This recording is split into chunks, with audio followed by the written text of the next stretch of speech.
আসসালামু আলাইকুম।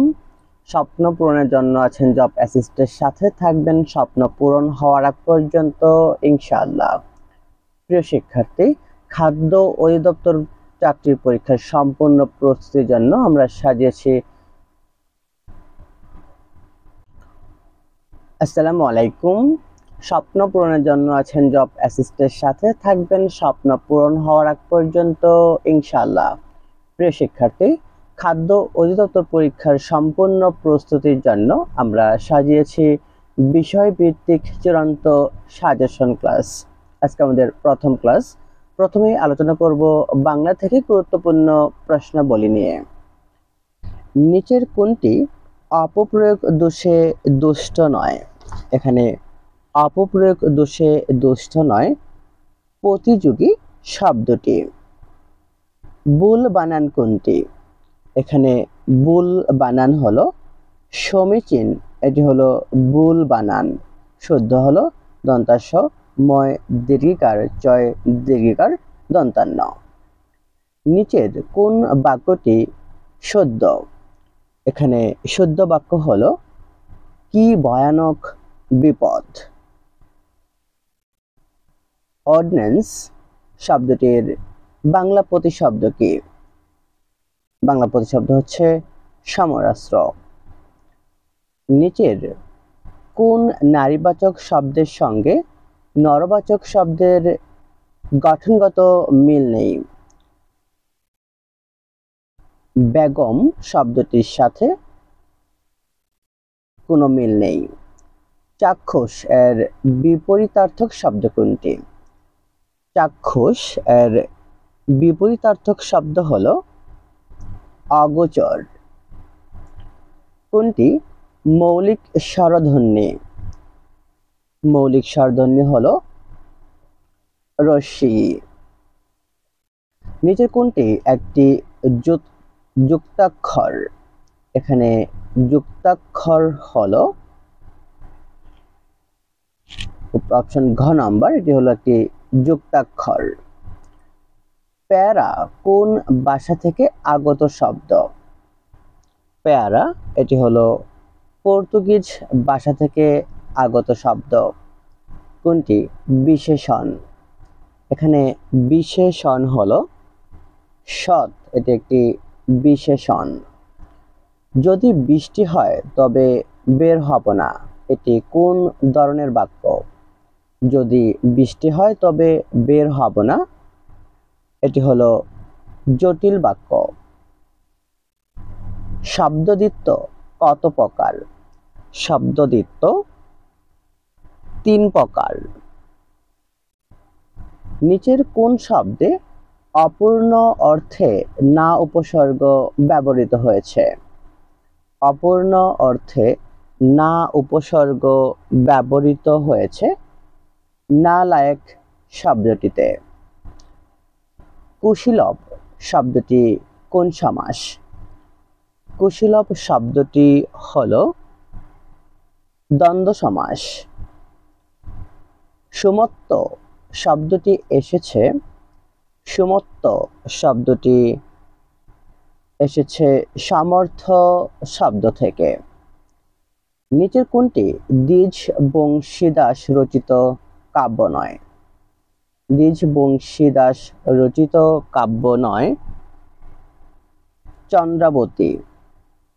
বাকি 3টি মনে রাখবেন, রামগীতা, কৃষ্ণ গুণার্ণব, পদ্মপুরাণ, এই 3টি রচনা করেন দ্বিজ বংশীদাস। চর্যাপদের ট্যান্ডনপা রচিত বিখ্যাত পদ কোনটি? চর্যাপদের ট্যান্ডনপা রচিত বিখ্যাত পদ হলো আপনা মাংসে হরিণা বৈরী। মাঝে মাঝে পরীক্ষায় আসে আপনা মাংসে হরিণা বৈরী পদটির রচয়িতাকে। ময়মনসিংহ গীতিকা নয় কোনটি? ময়মনসিংহ গীতিকা নয় বেলুয়া। বাকি 3টি তথা মহুয়া, চন্দ্রাবতী, মলুয়া, এটি হলো ময়মনসিংহ গীতিকা। দৌলত কাজীর সতী ময়না লোরচন্দ্রানী কাব্যের মূল উৎস কি? মূল উৎস হলো হিন্দি। বাংলায় মহাভারতের শ্রেষ্ঠ অনুবাদক হলেন বাংলায় মহাভারতের শ্রেষ্ঠ অনুবাদক হলেন কাশিরাম দাস। রাজা প্রতাপাদিত্য চরিত্র গ্রন্থটির প্রণেতাকে। রাজা প্রতাপাদিত্য চরিত্র গ্রন্থটির রচয়িতা হলেন রামরাম বসু। পূর্বাশা পত্রিকার সম্পাদক কে ছিলেন? পূর্বাশা পত্রিকার সম্পাদক ছিলেন সঞ্জয় ভট্টাচার্য। বেদের মেয়ে উপন্যাসের রচয়িতাকে। এখানে একটু টাইপিং এ মিস্টেক আছে, এখানে বেনের মেয়ে না বেদের মেয়ে হবে। বেদের মেয়ে প্রশ্নটি বা উপন্যাসটি, বেদের মেয়ে উপন্যাসটির রচনা করেন জসীমউদ্দীন। বাঙনের শব্দ শুনি নাটকের রচয়িতাকে। বাঙনের শব্দ শুনি নাটকটির রচয়িতা হলেন সেলিম আল দীন। মাঝে মাঝে পরীক্ষায় প্রশ্ন আসে, বাঙনের শব্দ শুনি এটি কি জাতীয় রচনা? এটি একটি নাটক। রবীন্দ্রনাথ ঠাকুর গীতাঞ্জলি কাব্য প্রকাশিত হয় কত সালে? রবীন্দ্রনাথ ঠাকুরের গীতাঞ্জলি কাব্যটি প্রকাশিত হয় 1910 সালে এবং 1913 সালে এটি নোবেল পুরস্কার অর্জন করে। আরণ্যক কার রচনা? আরণ্যক রচনা করেন বিভূতিভূষণ বন্দ্যোপাধ্যায়। আর্তনাদ উপন্যাসের পটভূমি কি? আর্তনাদ উপন্যাসের পটভূমি হল ভাষা আন্দোলন। পথের দাবি উপন্যাসের নায়কের নাম কি? পথের দাবি উপন্যাসের নায়কের নাম হল সাব্যসাচী।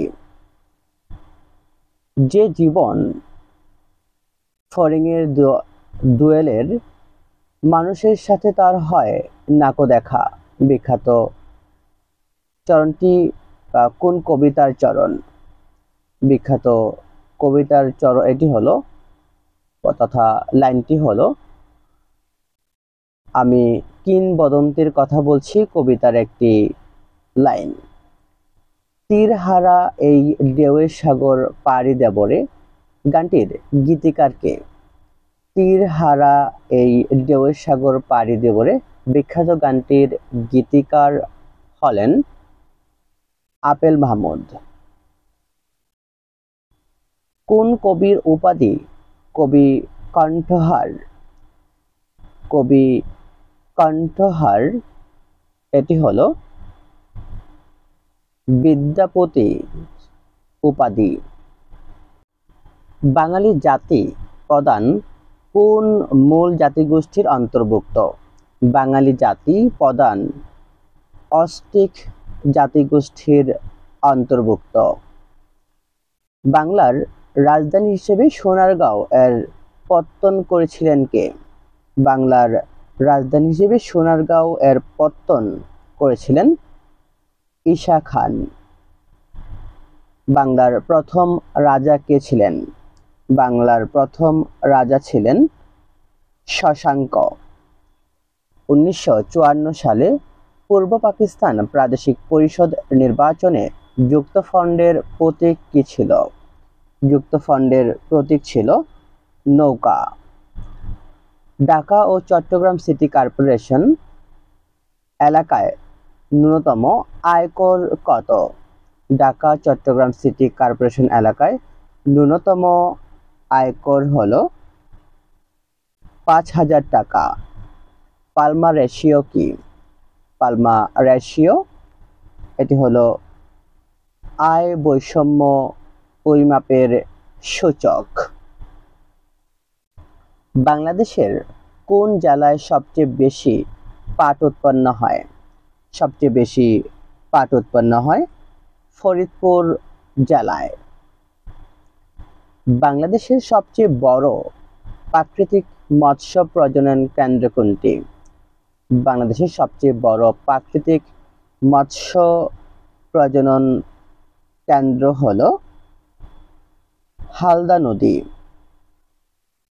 কোন গাছের কাঠ হতে দিয়াশলাইয়ের কাঠি তৈরি করা হয়?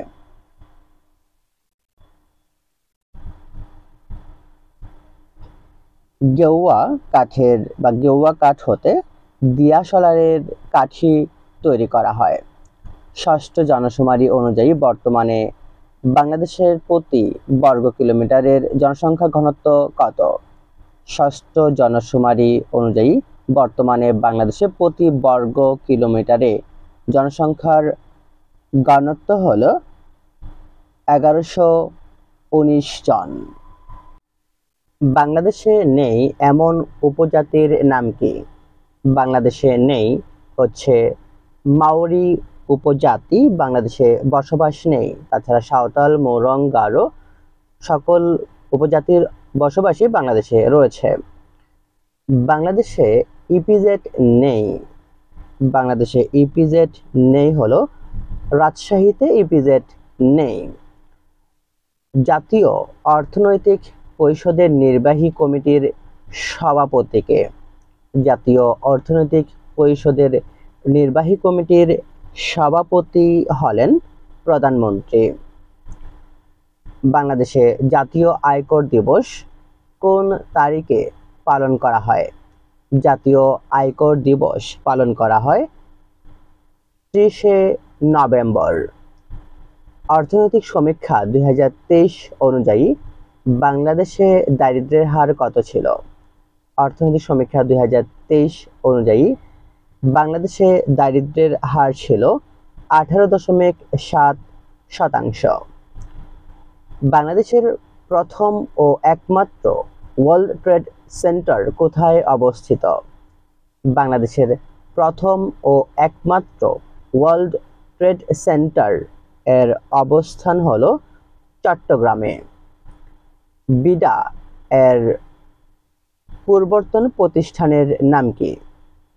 বিডা এর পূর্বতন প্রতিষ্ঠানের নাম হলো বিনিয়োগ বোর্ড। বাংলাদেশ সবচেয়ে বেশি বৈদেশিক মুদ্রা অর্জন করে কোন দেশ থেকে? বাংলাদেশ সবচেয়ে বেশি বৈদেশিক মুদ্রা অর্জন করে যুক্তরাষ্ট্র থেকে।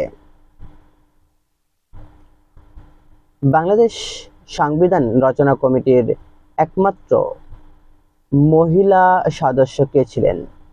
বাংলাদেশ সংবিধান রচনা কমিটির একমাত্র মহিলা সদস্য ছিলেন বেগম রাজিয়া বানো।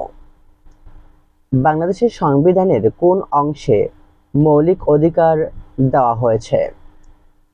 বাংলাদেশ সংবিধানের 3য় ভাগে মৌলিক অধিকার নিয়ে আলোচনা করা হয়েছে।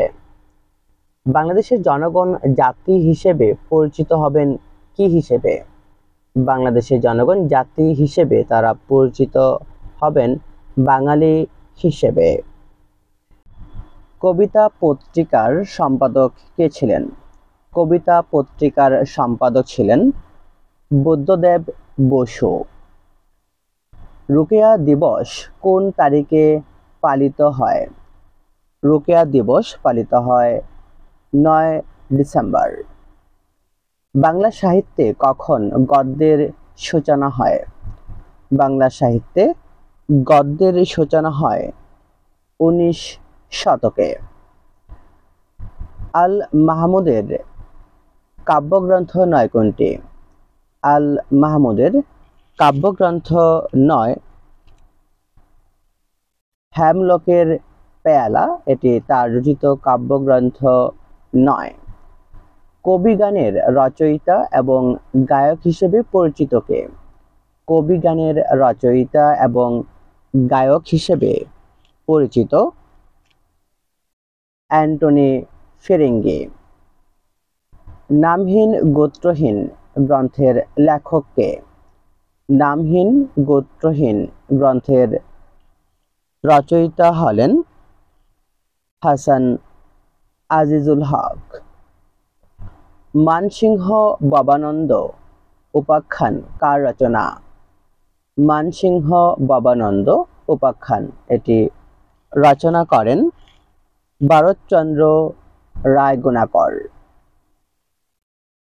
কিন্তু মনুষ্য কখনো প্রাসান হয় না উক্তিটি কোন উপন্যাসের? বিখ্যাত উক্তিটি হল বঙ্কিমচন্দ্রের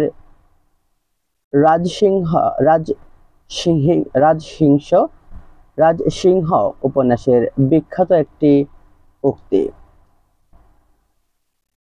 প্রাগৈতিহাসিক গল্পটি কোন সাহিত্যিকের রচনা? প্রাগৈতিহাসিক গল্পটি রচনা করেন মানিক বন্দ্যোপাধ্যায়। নিচের উদ্ধৃতাংশ জাতীয় কবি কাজী নজরুল ইসলামের কোন কবিতা থেকে নেওয়া হয়েছে? কান্ডারি এ তরির পাকা মাঝি মাল্লা, দাড়ি মুখে সারি গান লা শরিকাল্লা।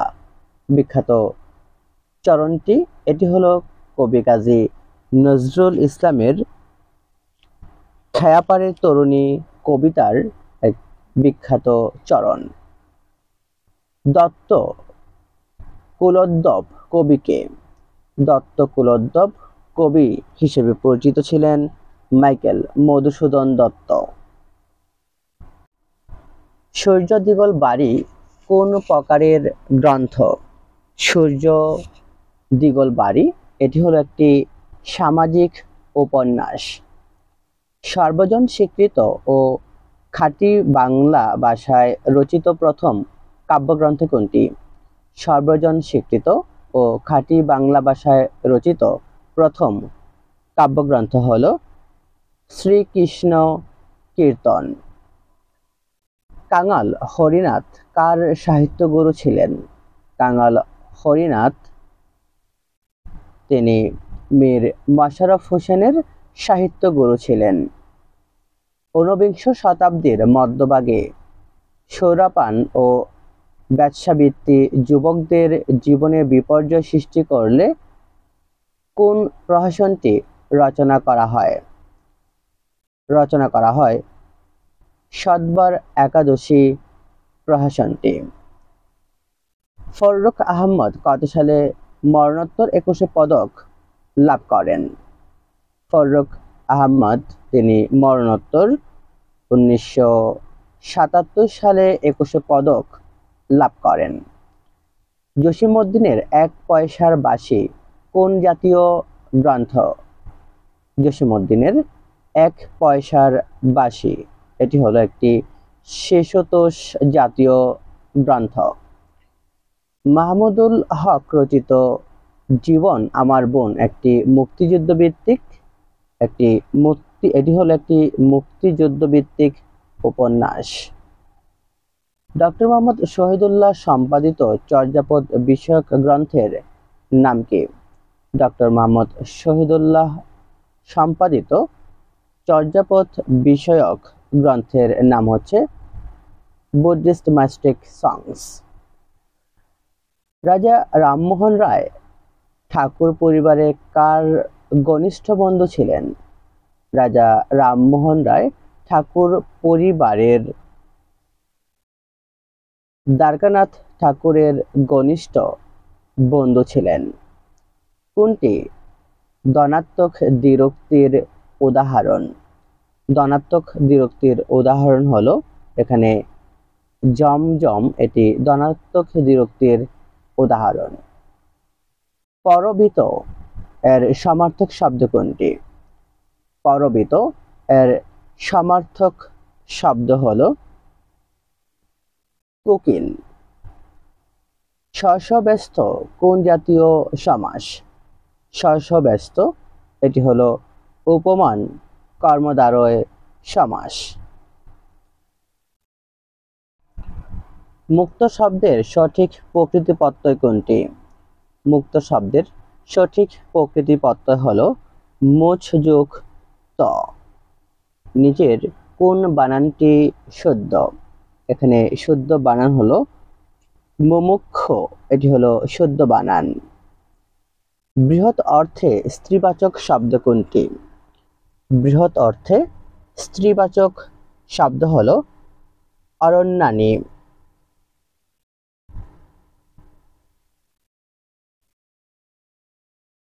বেরেলি শব্দের পরিভাষা কোনটি? বেরেলি শব্দের পরিভাষা হলো পুরুষসূচিত। পুরুষসূচিত, এটি হলো বেরেলি শব্দের পারিভাষিক শব্দ। মহিলাদের সম্বোধনের ক্ষেত্রে প্রযোজ্য শব্দ কোনটি? মহিলাদের সম্বোধনের ক্ষেত্রে প্রযোজ্য শব্দ হলো কল্যাণীয়াসো। কোনটি সাধিত শব্দ? এখানে সাধিত শব্দ হলো অনুজ, এটি সাধিত শব্দ। জাদ্রেল শব্দটি কোন ভাষা থেকে এসেছে? জাদ্রেল শব্দটি এসেছে ইংরেজি ভাষা থেকে। ব্যক্ত শব্দের বিপরীতার্থক শব্দ কোনটি? ব্যক্ত শব্দের বিপরীতার্থক শব্দ হলো গৌর। যুক্ত বর্ণটির বিশ্লেষিত রূপ কোনটি? যুক্ত বর্ণটির বিশ্লেষিত রূপ হলো নিয় যোগ ছ। মধ্য স্বরলোপ হয়েছে কোন শব্দটিতে? মধ্য স্বরলোপ হয়েছে এখানে সুবর্ণ এবং স্বর্ণ শব্দটিতে। নিচের কোন বাক্যটি শুদ্ধ? এখানে শুদ্ধ বাক্য হলো বৃক্ষটি সমূলে উৎপাটিত হয়েছে। পবিত্র শব্দটির সঠিক সন্ধি বিচ্ছেদ কোনটি? পবিত্র শব্দটির সঠিক সন্ধি বিচ্ছেদ হলো পো যোগ ইত্র। সেনা প্রধান আইয়ুব খান কত তারিখে পাকিস্তানের প্রধান সামরিক আইন প্রশাসনে নিযুক্ত হন? সেনাপ্রধান আইয়ুব খান তিনি 8ই অক্টোবর 1998 সালে পাকিস্তানের প্রধান সামরিক আইন প্রশাসক হিসেবে নিযুক্ত হন। বাংলাদেশ জাতীয় সংসদের আসন সংখ্যা কতটি? জাতীয় সংসদে আসন সংখ্যা 350টি। ফ্রেন্ডস অব বাংলাদেশ পুরস্কার কাকে দেওয়া হয়েছে? ফ্রেন্ডস অব বাংলাদেশ পুরস্কারটি ফ্রান্সিস জুলিয়ানকে দেওয়া হয়েছে। বাংলাদেশে প্রথমবারের মতো ডেঙ্গু রোগের টিকা সফল পরীক্ষা চালায় কোন প্রতিষ্ঠান? সফল পরীক্ষা চালায় ICDDR এবং B+UBM, এই দুইটি প্রতিষ্ঠান সফলভাবে পরীক্ষা চালায়। আনুষ্ঠানিকভাবে স্বাধীনতার ঘোষণা কবে জারি করা হয়? আনুষ্ঠানিকভাবে স্বাধীনতার ঘোষণা জারি করা হয় 10ই এপ্রিল 1971 সালে। গঙ্গা ও ভাগীরথী নদীর মাঝখানের অঞ্চলকে কি বলা হয়? গঙ্গা ও ভাগীরথীর মাঝখানের অঞ্চলকে বলা হয় বঙ্গ। লালবাগ কেল্লার নির্মাণ কাজ শেষ করেন কে? লালবাগ কেল্লার নির্মাণ কাজ শেষ করেন শায়েস্তা খান। বাংলাদেশ কৃষি গবেষণা ইনস্টিটিউট কবে প্রতিষ্ঠিত হয়? বাংলাদেশ কৃষি গবেষণা ইনস্টিটিউট প্রতিষ্ঠিত হয় 1971 সালে। বাংলাদেশের প্রথম চা জাদুঘর কোথায় অবস্থিত? বাংলাদেশের প্রথম চা জাদুঘর এটি শ্রীমঙ্গলে অবস্থিত। বাংলায় সুলতানি শাসনের সূচনা করেন কে? বাংলায় সুলতানি শাসনের সূচনা করেন ফখরুদ্দীন মুবারক শাহ। বাংলাদেশ সরকার কবে থেকে বয়স্ক ভাতা চালু করে? বাংলাদেশ সরকার বয়স্ক ভাতা চালু করে 1998 সাল থেকে। চন্দ্রঘোনা কাগজ কলের প্রধান কাঁচামাল কি? চন্দ্রঘোনা কাগজ কলের প্রধান কাঁচামাল হলো বাঁশ। উপমহাদেশের প্রথম মুসলমান চলচ্চিত্রকার কে? উপমহাদেশের প্রথম মুসলমান চলচ্চিত্রকার হলেন কাজী নজরুল ইসলাম। সংবিধানের কত নং অনুচ্ছেদে বলে রাষ্ট্রপতির অভিশংসন সম্ভব? সংবিধানের 52 নং অনুচ্ছেদে বলা হয়েছে রাষ্ট্রপতির অভিশংসন সম্ভব নিয়ে। 1971 সালের 16 ডিসেম্বর বাংলা কত সাল ছিল? 1971 সালের 16 ডিসেম্বর বাংলায় ছিল 1378 সাল। ডক্টর মোহাম্মদ শহীদুল্লাহ স্মৃতি জাদুঘর কোথায় অবস্থিত?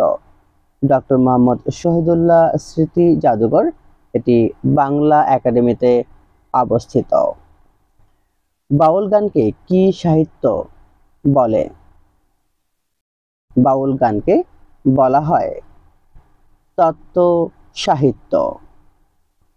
এ ছিল আমাদের আজকের প্রথম ক্লাসের টপিক ভিত্তিক চূড়ান্ত সাজেশন ক্লাসের প্রথম ক্লাস। ইনশাআল্লাহ আমরা ক্রমান্বয়ে আমাদের খাদ্য অধিদপ্তর এবং 19তম শিক্ষক নিবন্ধনের জন্য কয়েকটি পর্ব আমরা চালু রাখবো, বিশেষ করে পূর্ণাঙ্গ মডেল টেস্ট, বিষয়ভিত্তিক মডেল টেস্ট এবং বিষয়ভিত্তিক ক্লাসগুলো আমাদের চালু হবে। খুব শীঘ্রই আপনারা আরো নতুন নতুন ক্লাস পাবেন এবং খাদ্য অধিদপ্তর, 19তম শিক্ষক নিবন্ধন তথা সরকারি সকল চাকরি পরীক্ষার জন্য অবশ্যই জব অ্যাসিস্টেন্টের সাথে থাকুন। আসসালামু আলাইকুম।